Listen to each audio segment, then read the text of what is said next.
Hi guys! Ako nga pala si Nes. 2 taong mahigit na nga sa Qatar at ngayon pa nga lang magbabakasyon. Thank you pala sa mga kasama ko na nagbigay.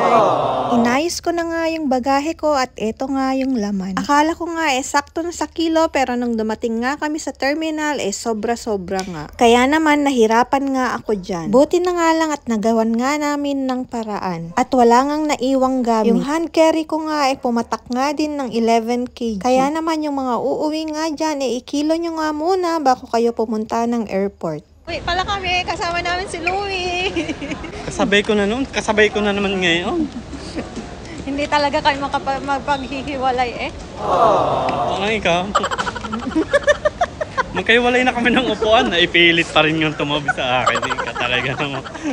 Mabuti na nga lang at nandyan nga yung katrabaho ni Mahal at sa kanya nga kami nagpalagay ng mga excess naming gamit. After nga naming nakapasok sa immigration, kinuha ko na nga rin yung mga pinalagay kong gamit. Nilagay ko na nga ito dito sa hand carry bag ko dahil hindi naman na ito ulit kikilohin. Dito pa nga lang sa Qatar, nadali na nga kami ng mahigit 1 oras. After nga ng papalit-palit na gate number, nakaalis na nga rin kami. Buti na nga lang dito nga sa Saudia Airlines, masasarap nga yung mga pinapakain nila. Wala kang ang ibang gagawin dito kundi kumain ng kumain. Sasakay pa ng bus. Pagkababa nga namin sa Riyadh, sumangkay pa nga kami ng bus papuntang airport. Dito nga kami masyadong 4 nagtagal. hours pa kami mag-aantay. Anong 4 hours? Ay, 8 hours pa. 8 hours pa pala. Sayang ang oras, sana'y nakakain na ng kahit lume. Nakalumi na. Dito nga sa airport hindi nga tumatanggap ng Qatar Riyal. Buti na nga lang yung card ni Mahal na commercial bank pwede nga palang iswipe dito. At ang kinagandahan nga wala nga rin itong charge. Ilang oras na nga rin kami nag-aantay dito at nagbigay na nga rin sila ng makakain. Nakatulog na nga rin kami sa pag-aantay. At sa ilang oras nga na pag-aantay, sa wakas nga makakasakay na nga kami. Mabuti na nga lang at magkasama nga kami ni Mahal. Ilang minuto nga lang ng pagsakay, nagpakain na nga ulit sila. Grabe at ang sasarap nga ng mga sineserve nila talaga dito. At mabubusog ka nga ng sobra. Kaso nga lang hindi nga sila nagpapauwi ng kumot. Dahil balak ko nga sanang ipangkumot ito sa bus dahil mas malamig pa nga sa bus kesa dito sa eroplano. Nag-emergency landing nga rin pala kami sa Karachi sa may Pakistan dahil may passenger nga na tumaas ang BP. Ibinaba na nga rin siya dito at inantay nga namin siyang umuki. Halos 5 oras nga namin siyang inantay at napagpasyahan nga ng medical team na hindi nga muna siya uuwi. Dapat nakainom na ako Ilang araw, 24 oras sa atang delay. Sayang 1 araw. Nakainom na dapat ako ng 4. Malakas ang panalangin na rin na hindi makainom.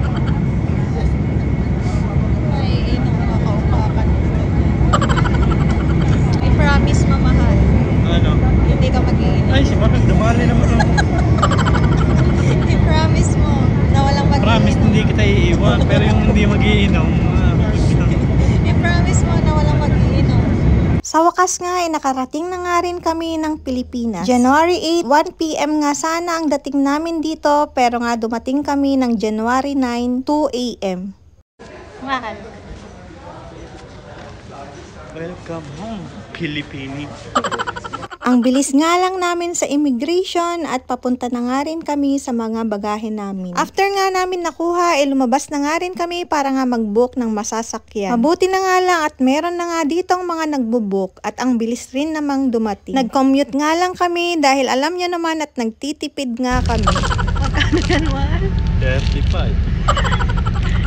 Yung dating pamasahe nga na 150 nga, ngayon nga 250 na nga. Mabuti na nga lang at mabilis nga rin kaming nakarating. Maraming ang aberya sa flight namin pero nagpapasalamat pa nga rin kami at safe nga kaming nakarating.